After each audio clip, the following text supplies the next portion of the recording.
आप गैर मसीह होते हैं, जब आप प्रभु यीशु मसीह को नहीं जानते हैं तो आप संसार के बाकी लोगों की तरह आप संसार के बहुत सारी क्रिया, बहुत सारे जो काम है वो आप करते होंगे।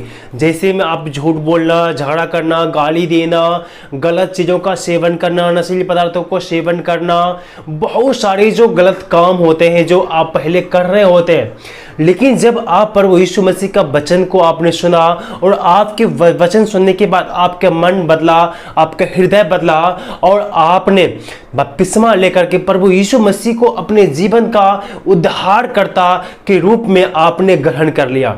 जब आप प्रभु यीशु मसीह को अपने जीवन का उद्धारकर्ता, मुक्तिदाता आपने स्वीकार कर लिया, तो जो आपका जो ये नया जीवन है और आपका जो प्रभु यीशु को ग्रहण करने के पहले जो वो पहले का जीवन, जो अर्थात जो पुराना जीवन है और जो ये नया जीवन है, दोनों में जमीन और आसमान का अंतर होगा।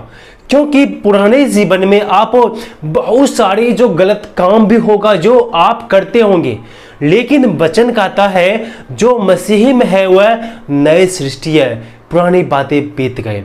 दोस्तों, आप मसीह बनने के बाद अर्थात जब आप प्रभु यीशु मसीह को विश्वास करते हैं तो आपको अपने जीवन में बहुत चीज़ों को त्याग करना पड़ता है, बहुत चीज़ों को, सारी क्रिया को आपको त्याग करना पड़ता है। और आप जब मसीह बन जाते हैं, प्रभु यीशु में विश्वास करते हैं, तो आप आत्मा की चलाए चलते हैं, पवित्र आत्मा के अधीन में होकर जब आप चलते हैं तो आप संसार की तरह, संसार के लोगों की तरह आप नहीं सोचेंगे, आप एक मसीही लोगों की तरह और आप पवित्र आत्मा में परिपूर्ण होकर के आप जो है आगे बढ़ना चालू करते हैं। दोस्तों, मैं आज जानबूझकर फिर से ये शराब और नशीली पदार्थ के सेवन के ऊपर में वीडियो को मैं ला रहा हूँ, क्योंकि मैं प्रियो, आज जब मैं समाज में दिखता हूँ ना, तो समाज के जो यूथ लोग, ये समाज के जो जवान भाई बहन है, वो अधिकतर आज इस गलत आदतों में पड़ा हुआ है।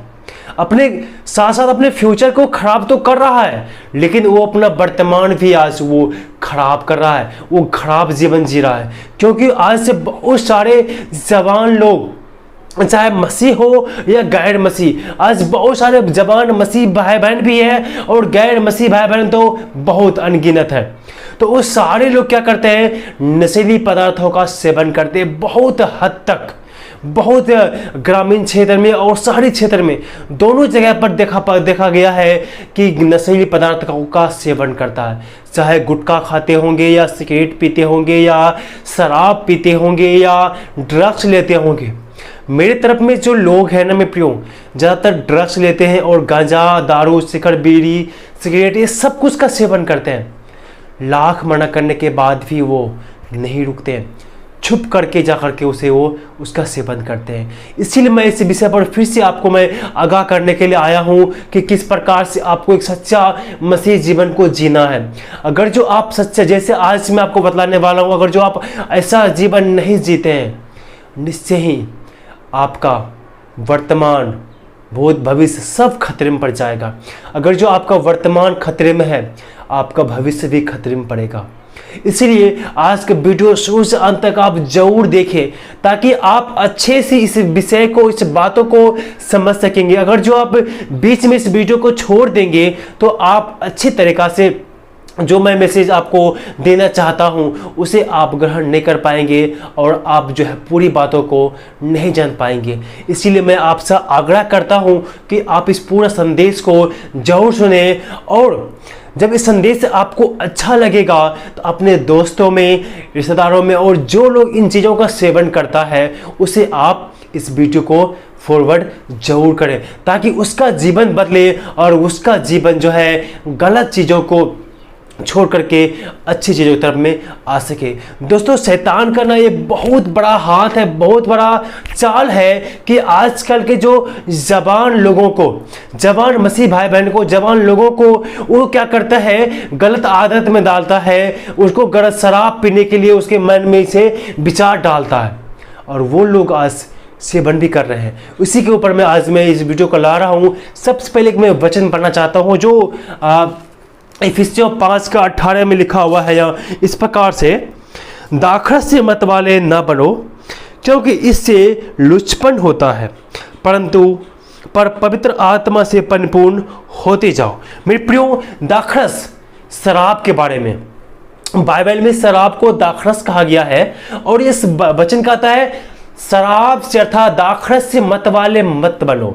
इससे क्या होता है? लुचपन होता है। आगे मैं वीडियो में इसको एक्सप्लेन करने वाला हूँ, जो शराब पीते हैं उसे क्या क्या होता है। क्योंकि जब आप शराब पिएंगे ना, तो अपने आप होशो अब हवास में नहीं रहेंगे।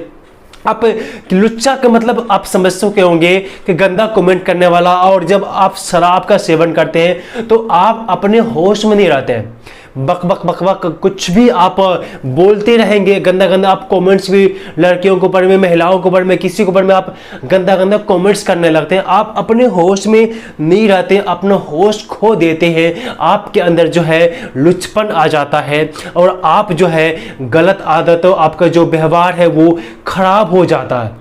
तो इसकी वजह से शराब का सेवन आपको बिल्कुल भी नहीं करना चाहिए। किसी भी नशीली पदार्थ का सेवन आप जब करते हैं, उससे शराब से क्या होता है? लुचपन पैदा होता है। और एक भी लुच्चा व्यक्ति, एक भी लुचपन व्यक्ति एक मसीही नहीं हो सकता, और वो मसीही के राज्य में वो प्रवेश भी नहीं कर सकता। एक भी लुच्चे व्यक्ति, एक भी शराबी, एक भी पियक्कड़ मसीही के राज्य में, जब प्रभु यीशु मसीह दोबारा आपको लेने के लिए आएगा, उस समय में आपको वो एक अपने साथ में नहीं ले जाएगा। आपको उसी नरक अथवा कुंड में डालेगा, जहाँ पर रोना और दांतों का पीसना होता है। सबसे बड़ी बात है यह दांतों का पीसना। इसीलिए शराब से लुचपन होता है। इसीलिए मेरे प्रिय भाई बहनों, शराब से आप दूर रहें, शराब से आप दूर रहें और आत्मा से परिपूर्ण होते जाओ। कौन सी आत्मा से? पवित्र आत्मा से। और वो पवित्र आत्मा आपके पास है, आपके पास है अर्थात आपके शरीर में है। एक वचन और मैं आपको पढ़ना चाहता हूं, पहला कुरिन्थियों 3 का 16 और 17। पहला कुरिन्थ 3 और 16 यहाँ लिखा हुआ है, क्या तुम नहीं जानते कि तुम परमेश्वर का मंदिर हो और परमेश्वर का आत्मा तुम में वास करता है? यदि कोई परमेश्वर के मंदिर को नष्ट करेगा तो परमेश्वर उसे नष्ट करेगा, क्योंकि परमेश्वर का मंदिर पवित्र है और वह तुम हो। मेरे प्रियो, आपका देह, आपका जो हृदय है, आपका जो शरीर है, उसे पवित्र आत्मा का मंदिर कहा गया है। वो पवित्र आत्मा आपके पास है, वो पवित्र आत्मा आपके पास है, खुदा ने आपको दिया है। और वो खुदा आपको पवित्र आत्मा का वरदान दिया है, और वो पवित्र आत्मा आपके पास में है, आपके हृदय में। अर्थात जो आप वचन को सुनते हैं, आप बाइबल को पढ़ते हैं, वचन को सुनते हैं, और वचन के माध्यम से ये पवित्र आत्मा आपको दिया जाता है, आपके पास में आता है, और वो आपके हृदय, आपके शरीर में वो वास करता है। आपका शरीर ही उसका मंदिर है, उसका घर है, वो आपके हृदय में वास करता है। याद रखिए। और जब आप नशीली पदार्थों का सेवन करते हैं और आप जो है आप लुचपन हो जाते हैं और आप गंदे गंदे बात बोलते हैं, आपके मुख से गंदे गंदे विचार निकलते हैं, जिसके कारण से आप अशुद्ध हो जाते हैं, आप पाप कर बैठते हैं, और वैसे व्यक्ति परमेश्वर के राज के वारिस नहीं होंगे। वचन कहता है, जो कोई पवित्र आत्मा के मंदिर को नष्ट करेगा, परमेश्वर उसे नष्ट कर देगा। इसीलिए आप परमेश्वर से बचना चाहते हैं, परमेश्वर के प्रकोप से आप बचना चाहते हैं, आप नष्ट होना नहीं चाहते हैं, तो आपको क्या करना है? इस नशीली पदार्थ का सेवन करना बंद कर देना है। एक भी नशीली पदार्थ का सेवन आप ना करें। ये आपको नरक के रास्ते पर, ये आपको गलत रास्ते पर ले जाएगा। और एक भी मसीही व्यक्ति, एक भी जो गैर मसीही भी, अगर जो वो गलत रास्ते पर जा रहा है, गलत रास्ते का मतलब है स्वर्ग यात्रा नहीं, नरक यात्रा वो कर रहा है, वो नरक की तरफ में वो जा रहा है। जैसे यीशु मसीह ने बताया, 2 मार्ग, चौड़ा मार्ग और सकरा मार्ग, और वो लोग चौड़े मार्ग पर जा रहा है जो विनाश को पहुंचाता है। क्या आप विनाश को पहुंचाते हैं? क्या आप उस नरक में जाकर के दांत पीस सकते हैं? क्या उस नरक में आप तकलीफ झेलने के लिए तैयार हैं? अगर जो आप तैयार हैं तो आप नशीले पदार्थ का सेवन शौक से कर सकते हैं, नहीं तो आप उसे छोड़ना पड़ेगा। आपको उसे आपको छोड़ना पड़ेगा। एक वचन और मैं पढ़ूंगा, पहला कुरिन्थियों उसको 6:15, पहला कुरिन्थियों 6:15 में लिखा है, क्या तुम नहीं जानते कि तुम्हारी देह मसीह के अंग है, तो क्या मैं मसीह के अंग लेकर उन्हें वेश्या के अंग बनाऊं? कदापि नहीं। मेरे प्रियो, जब आप प्रभु यीशु में विश्वास करते हैं, जब आप प्रभु यीशु में विश्वास करते हैं और विश्वास करते हैं, बपतिस्मा लेते हैं, तो आप जो है यीशु मसीह के अंग बन जाते हैं, मसीह के अंग बन जाते हैं। और आप जब आप एक मसीह जीवित परमेश्वर के अंग बन गए हैं, तो क्या आप मसीह के अंग बन करके उस अंग के साथ में आप वेश्यावृत्ति करोगे? क्या आप लुचपन करोगे? क्या आप सिगरेट पियोगे या शराब पियोगे या ड्रग्स लोगे? इसका मतलब क्या है? आप मसीही को साथ में लेकर के, यीशु मसीह को साथ में लेकर के अपने पास रख करके आप गलत चीज़ों का सेवन कर रहे हैं और आप पाप कर रहे हैं। जब ऐसा पाप करोगे, इस प्रकार काम मसीह पर कलंक लगाना हुआ। आगे मैं बतलाने वाला हूँ किस प्रकार से आप उस पर कलंक लगाते हो। तो आप जब मसीह के अंग हैं, तो आप कैसे इस नशीली पदार्थ का सेवन कर सकते हैं मेरे प्रियो? नहीं, मसीह को आप वेश्या का अंग ना बनाएं। ऐसा करने से परमेश्वर आपको आशीष की जगह श्राप देगा। परमेश्वर का श्राप आपके ऊपर में जरूर पड़ेगा अगर जो आप इस प्रकार के कार्य को करते हैं। तो एक वचन और मैं पढ़ूंगा, नीति वचन का 23:31 से 33 लिखा हुआ है, जब दाख मधु लाल दिखाई देता है और कटोरे में उसका सुंदर रंग होता है, और जब वह दहाड़ के साथ उड़ेला जाता है, तब उसको ना देखना, क्योंकि अंत में वह सर्प के समान डसता है और करेल के समान काटता है। तो विचित्र विचित्र वस्तुएं देखेगा और उल्टी सीधी बातें बकता रहेगा। उल्टी सीधी बातें बकता रहेगा। मेरे प्रियो, वचन साफ साफ कहता है, जब शराब को बोतल में ढाला जाता है, उसका सुंदर रंग आपको दिखता होगा, दिखने में लगता होगा कितना सुंदर शराब है, लेकिन वो क्या कहता है, जब आप उसे पिएंगे ना, करेत सांप के समान वो हमें वो डसता है। परमेश्वर कहता है तुम उसे देखना भी मत, तुम उसे देखना भी मत, उसकी तरफ में तुम जाना भी मत। जब तुम उसका सेवन करेगा ना, तब तुम सेवन करेगा और उल्टी सीधी बातें करेगा, उल्टी सीधी बातें करेगा और विचित्र विचित्र वस्तुएं देखेगा। आपको लगेगा मैं तो आसमान में घूम रहा हूं, आपको लगेगा मैं तो कितना मस्त में हूं, आपको लगेगा कोई आपको तो मारेगा, आपको चोट तो लगेगा, लेकिन कुछ एहसास नहीं होगा। इसीलिए मेरे प्रियो, शराब का सेवन बिल्कुल भी मत करें।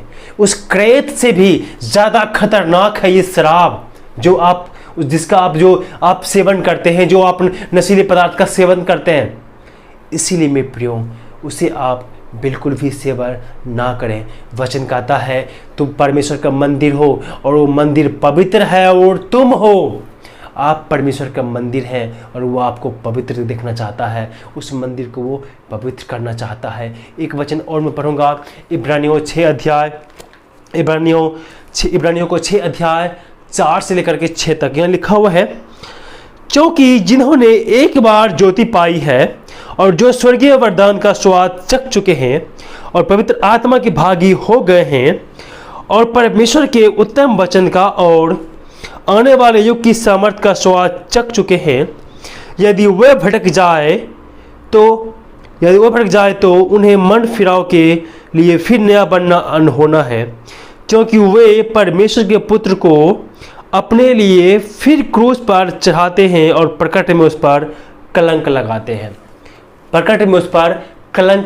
हैं। मेरे प्रियो, जब आप प्रभु यीशु मसीह में विश्वास किया, आपने बपतिस्मा लिए, तो अगर जो आप भटक गए, अगर जो आप बिगड़ गए, आप गलत रास्ते पर चले गए, तो फिर आपके लिए नया बनना अनहोना है। और ऐसा करने से जब आप दोबारा पाप करेंगे तो उसके लिए आपके लिए कोई बलिदान बाकी नहीं है। और इस समय में, वर्तमान में, अभी में आप यीशु मसीह पर कलंक लगाते हैं। एक मसीही के ऊपर में आप कलंक चढ़ाते हैं, क्योंकि वचन कहता है जो कोई मसीह में वो नई सृष्टि है और तुम मसीह के अंग हो, और तुम मसीह के अंग हो, और मसीह के अंग हो करके मसीह को पहन करके वचन कहता है जो यीशु मसीह विश्वास किया उसने मसीह को पहन लिया है। मसीह को पहन करके आप पाप करेंगे, आप नशीले पदार्थ का सेवन करेंगे तो क्या उस पर कलंक नहीं लगेगा? वर्तमान में उस पर आप कलंक लगा रहे हैं, और एक भी कलंकी लोग, एक भी लुच्चे, एक भी पापी जिसमें एक रत्ती भी दाग है, वो परमेश्वर के राज के वारिस नहीं होंगे। और मैं प्रियो, इसीलिए आप परमेश्वर चाहता है कि आप पश्चाताप करके आप आगे बढ़ें। एक भी पापी व्यक्ति स्वर्ग में नहीं जाएगा। इसलिए मैं प्रियो, आप जो है इस नशीली पदार्थ का सेवन करना अभी से इसे आप बंद कर दे। ये नशीली पदार्थ का सेवन चाहे दारू, शराब, नशा, शिखर, बीड़ी, गुटखा, खैनी, जो भी आप खाते हैं उसको सेवन करना बंद कर दे। उससे आपका शरीर भी नुकसान होता है और आपका आत्मा भी दूषित होता है। और इस जिसका आत्मा दूषित है, जिसका शरीर दूषित, जिसका मंदिर खराब हो गया ना, तो परमेश्वर उसे नष्ट करेगा। इसलिए प्रियो, और जो भी अभी मैंने आपको बाइबल का आयतें पढ़ाया है, इन आयतों को आप दोबारा पढ़ें और सोचें क्या सच में ऐसा है। आप सोचिए और विचार करें, और आप नशीली पदार्थ का सेवन करने से अपने आप को रोकें और आप एक सच्चा मसीह जीवन जीने का प्रयास करें। जब प्रयास करेंगे तभी आप उसे छोड़ पाएंगे, तभी आप जो है स्वर्गराज में वापस जा पाएंगे। दोस्तों, मैं उम्मीद करता हूं कि वचन, ये संदेश आपको पसंद आया होगा। अगर जो पसंद आया है तो कृपया हमारे चैनल को सब्सक्राइब कीजिए और इस वीडियो को अपने दोस्तों में से आप शेयर कीजिए। और इसी तरह जब आप चैनल को सब्सक्राइब करेंगे तभी आप मेरा वीडियो को देख पाएंगे और अपने जीवन को आप बदल पाएंगे। दोस्तों, और क्या आप सीखना चाहते हैं, कौन से विषय पर आप अगर वचन सुनना चाहते हैं, वो भी मुझे कमेंट करके बताएं। मैं पूरी कोशिश करूंगा आपको समझाने का प्रयास करूंगा। परमेश्वर आप सबको आशीष दे।